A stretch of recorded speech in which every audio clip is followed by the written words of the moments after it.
All right, welcome to my FX Buddies, episode 56. And this is the podcast. And I say podcast because there are multiple ways to enjoy this content. And it is Monday right now. It's Monday, April 7th. And today was another good article day. Doesn't mean we're going to the bank tomorrow, but yeah. Okay, so you will, lots of reading though. If you're gonna go to the blog, which you should, that's what I always say, the best place to check out the information is the blog because I have all the articles there, and links to the original articles because some people still don't think I know what I'm talking about. So I put it there so they can go and make sure, double check, which is fine, because I am, what's that word? Scatterbrained. I am scatterbrained. I will admit that. Have been my whole life. Um, I, I used to always joke with my kids and say, I need some ginkgo biloba. I haven't said that in a long time, and I was just about to say it, but you guys won't know what it means, what the reference is to. But anyway, so the the other places are Spotify.com and Rumble, Amazon Podcast, I Apple, whatever podcasts. Um, One of my sons just texted me right now. What else? Watch, he's gonna call next, but I won't be able to answer. All right, let's see. RSS.com is a podcast, but also you can get a free transcript there that is good, very good, I would say, compared to YouTube, which, hey, YouTube, everything that I'm showing is covered under the Fair Use Disclaimer Act because I'm showing it for sharing, critiquing, teaching, commenting, and all that good stuff that is covered under the Fair Use Disclaimer Act. All right. I think that's it. Anywhere that I post, it's my FX Buddies. So you could do a search and, whatever comes up, comes up. All right. If you believe everything on the internet. Just kidding. Just kidding. All right. So let's get into it. Well, first, I just want to show you because I didn't want to print this article or copy and paste it, but here's another one. See, this is today, April 7th. This, I'm not even sure. Go away, you. What that, look at that. I'm not even going to say that word. I don't know what that means. But here's the person, the member of parliament. He revealed on Monday, they still don't have the budget schedules, right? But they should get to the Council of Ministers by the end of this week or early next week. I'm hoping tomorrow. And then he says they're expected to reach the House of Representatives in the coming days. So, see, there's people there. Now, maybe because I think he used the word officially. Let's see. That will be submitted. He noted Parliament 3-year budget. Let's see. Yeah, there's one article I read where they used the word officially, right? But because we know Sudani's got a very close eye on the budget and anything to do with the budget, probably anything to do with anything, that's the reason they don't have them. And when they do have them, it will be loud, right? It'll be everywhere. The House of Representatives has the budget scandals, right? So, yeah, because that's how they do. All right. So the morning started off with this banking seminar, what are they? Conference on reforming the Iraqi banking sector on Monday. And I'm like, they didn't tell us they were having that. Maybe they did and I missed it. I don't know, but it totally surprised me. And it was a full house. And it does look like there were people there who were not Iraqi. So it does look like it had some international attendance. Um, yeah, so they played Sudani's speech, which was long, and he speaks monotone. There is no inflection. It's like just his words, and they're long, and I don't know. And they were showing people in the crowd on their cell phones, and I'm like, well, maybe they're taking notes, right? Because he did give, I don't know that it's new information, but the fact that things are so different now, and I know you're like, how are they different now? They're on a whole bunch of global tracking systems, right? So like here, ASYCUDA, right? He talked about the 3-year national budget. Yeah, I don't know if that worked out as well as he thought it was going to. But so this, okay, now this is the bullet point uh, um, article. There's one where they printed word for word. And of course, it's there on the blog for you if you want to read it. But yes, of course, I like well, normally, and I did read his full speech because the bullet point comes out later, right? Someone has to go through and do it. So, but yeah, so everything, the structural reforms of the banks, enhancement of digital payments, I mean, everything you could think of that has happened during his time and that he wanted to happen uh, is listed here. So then here's a full statement from his media office. And His Excellency expressed appreciation for all efforts that contributed to organizing this conference, which presents visions and ideas aimed at developing Iraq's banking sector, promoting sustainable development, and enhancing Iraq's economic standing and its regional and international roles.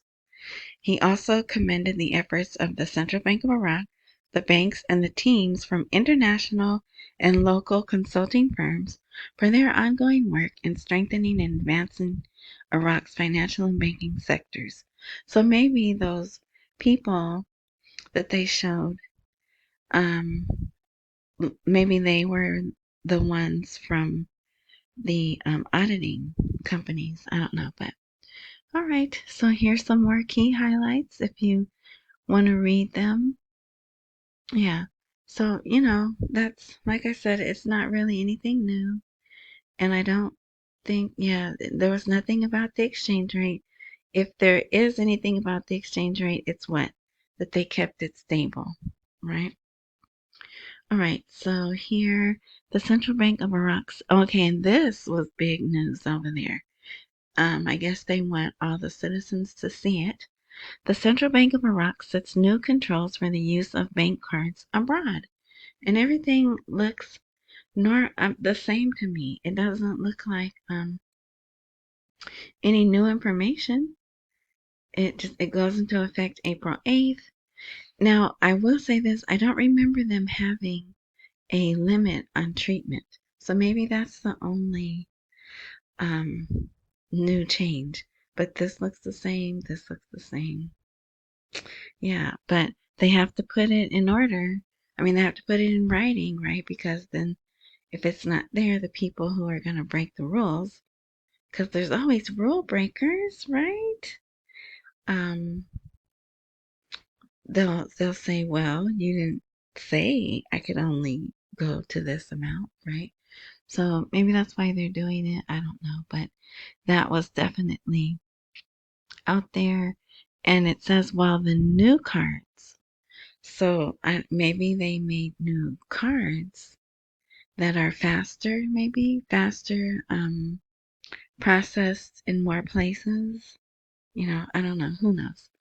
All right, because that tap technology is a different card.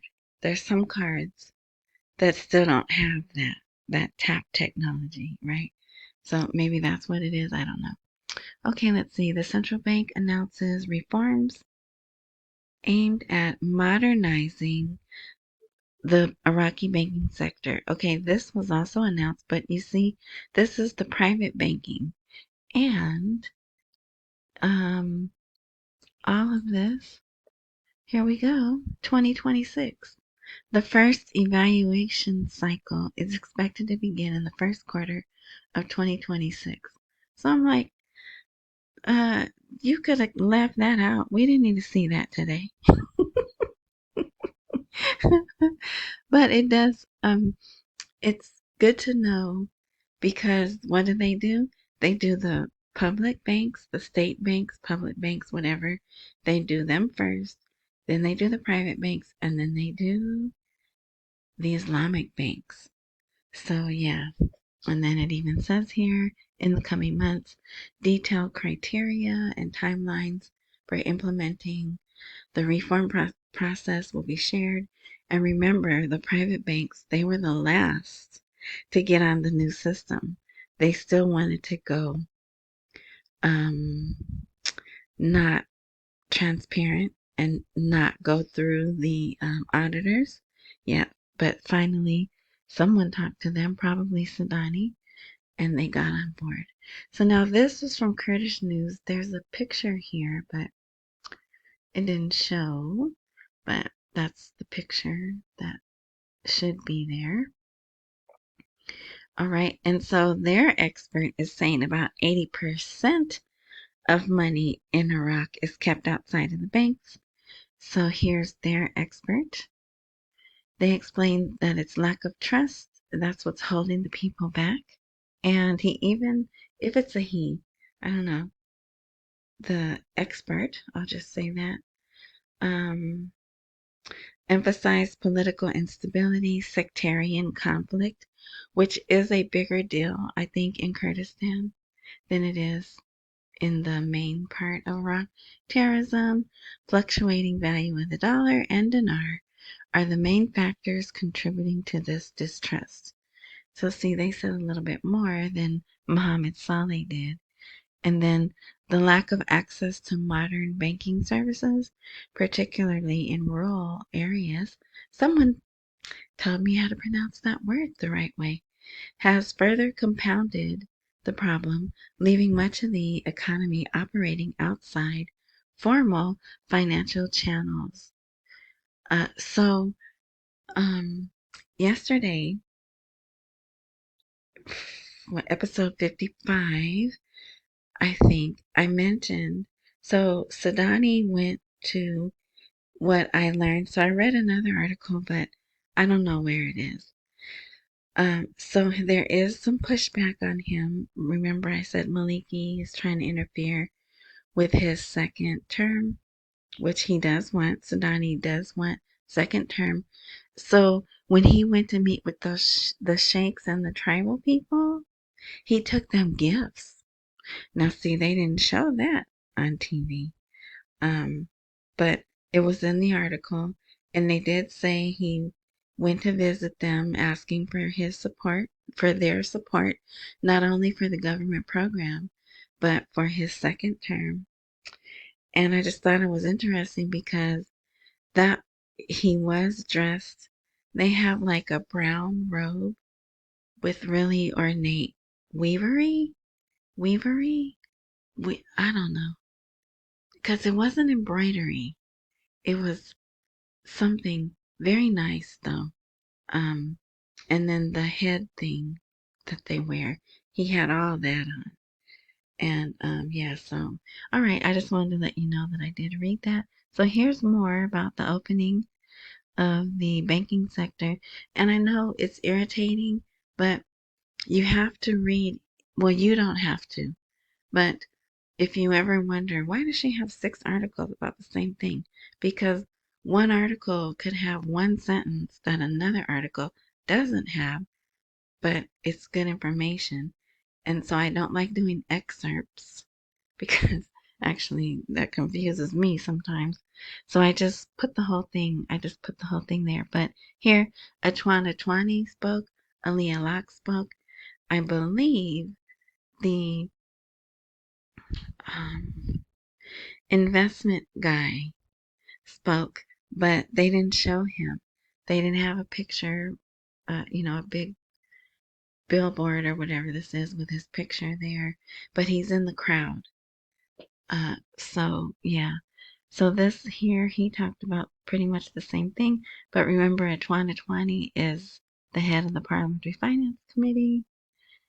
And now here, this article says this is Aliyah Locke. He spoke, launching a private banking reform plan in partnership with the Iraqi and international institutions.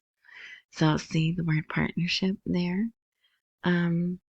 So you can read all of this. The world is witnessing a broad transformation in the financial sector.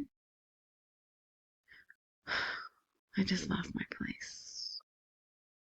Oh yeah. So here, I'm reading this paragraph right here. Matter of fact, I will make it bigger because I know a lot of you are on your cell phones. There we go. The world is witnessing a broad transformation in the financial structure and banking systems, which requires traditional banks to keep pace with this radical change by offering innovative services that meet customer aspirations amidst the tremendous technological acceleration. All right. And then there's another article which we'll see. Okay, here's the entire speech of Sudani's. Okay. So if you want to read that. Sudani, we hope the Banking Sector Reform Conference will present ideas for achieving sustainable development. All right.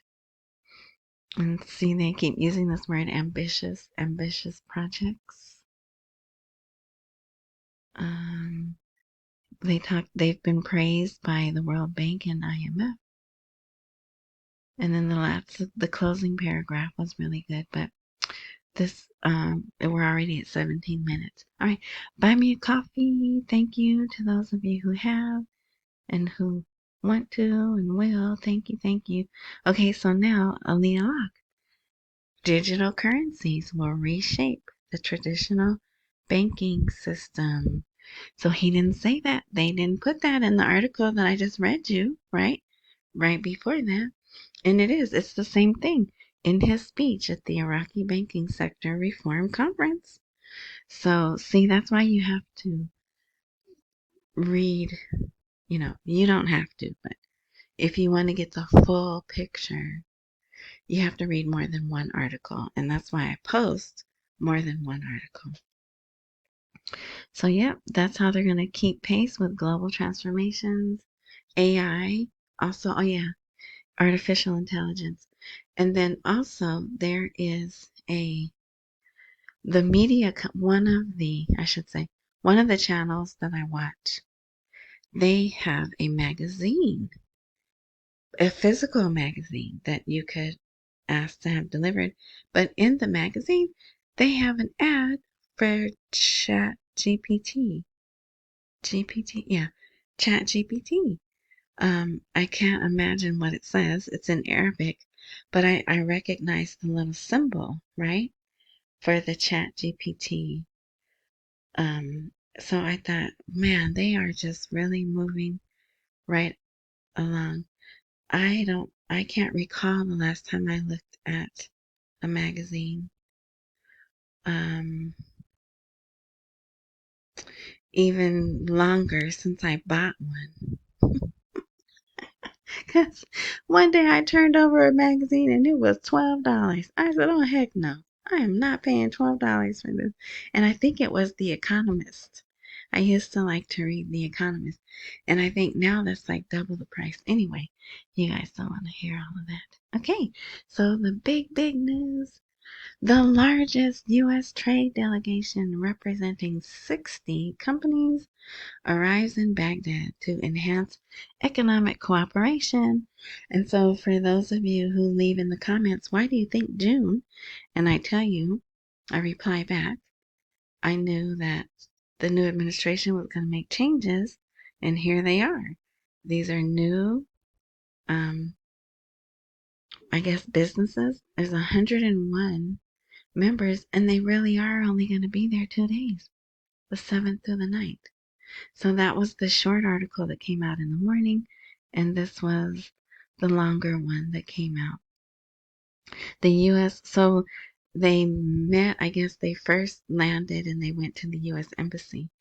But, so here's the visit will be from the 7th to the 9th, and they will meet with high-level Iraqi officials, engage with Iraqi companies, and sign a number of agreements. Yeah, so I think it says this is the first, somewhere in here. Here, let's do first, but maybe I could get there faster.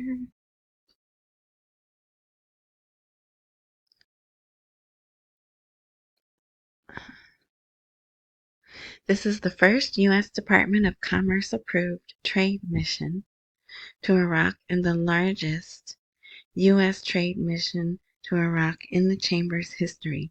So why now? Why are they doing this now? You have to wonder. Well, you don't have to wonder, but I do. All right. Here, uncertainty surrounds the fate of the budget schedules, but I already told you. We know what that is. And I do hope this week, actually, this is a good article. It kind of talks about how the other ministries are involved. Oh, here, let me get rid of that. Like the planning ministry. Oh, I didn't know I was going to do that. The planning ministry is really involved in everything but behind the scenes. They talk about a different ministry.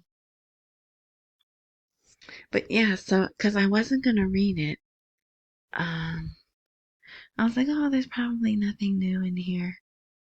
But it did have new information, and I was glad that I read it. See, salaries of the vulnerable groups. And they are again talking about the salary schedule.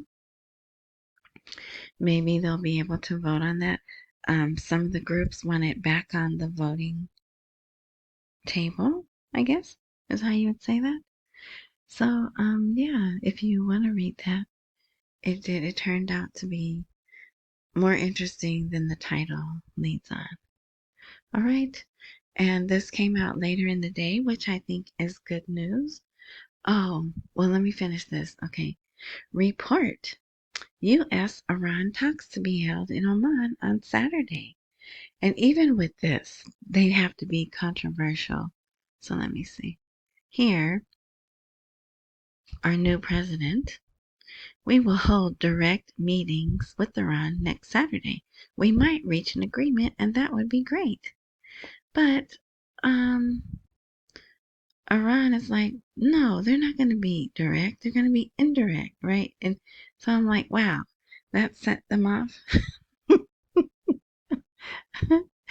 So, here, Iranian officials explain that Tehran's understanding of the nature of these talks differs somewhat from what Trump stated. So, yeah, so it'll be in Oman because Oman is their mediator. And hopefully they will get something worked out. I thought this was interesting that this came out.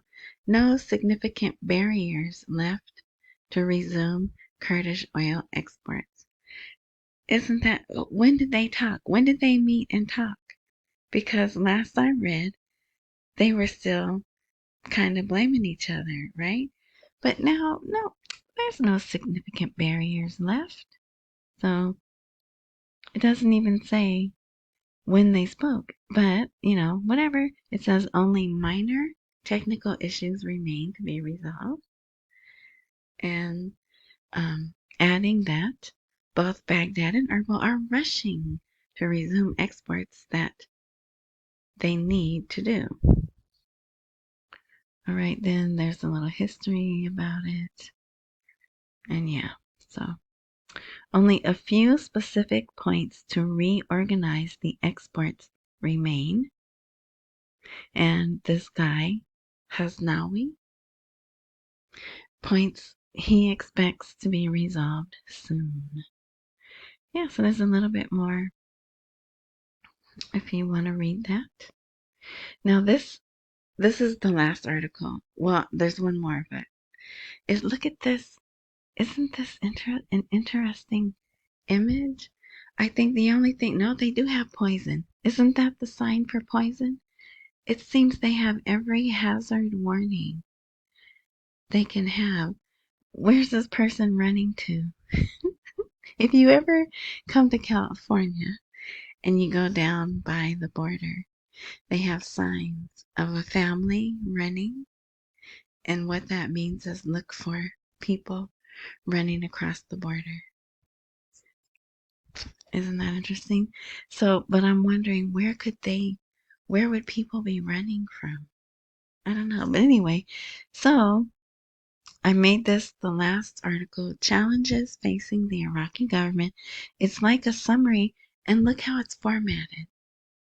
So I'm guessing that's because they probably think most people are reading stuff on their cell phones, but I couldn't fix that. I was not about to even try. So it's really not that long of an article. It just looks long because it's so scrunched. But here, and they do a pretty good job of summarizing. Excuse me. They do a pretty good job of summarizing some of the issues that could be a problem. They have to make everything has to be dramatic and scare us, right? They want us scared, so we're running around like chickens with our heads cut off. But, yeah, you see, all you have to do is wait a few hours and things change. So something else they're advertising in Iraq's news, or not advertising, but so it's up to 52 countries now that are like knocking on the door saying, hey, we want to talk about this tariff thing. And I saw in Iraq's news, I don't watch our news, that he's considering, our new president is considering holding off on the tariffs for 90 days. But I think it's only for those countries that have expressed interest in working with them. And even the EU, right? The EU has said, well, maybe we were a little hasty. Yeah, we want to talk too. So, if they do the 90 days, that would be great, right? Maybe. So we'll see. Okay, and then I wanted to show this to you guys because I think this is so funny. So does this look familiar? It should, because I've been talking about it. It's that resident neighborhood entertainment. I don't know what you call it, but it's the Pavilion Lake. So, and remember I told you they were running a new commercial where they're showing even more, and I can't tell if it's AI or if it's real. Well, I think them running that commercial has gotten people a little nervous, and they're like, hey, where are you going to get all that water from?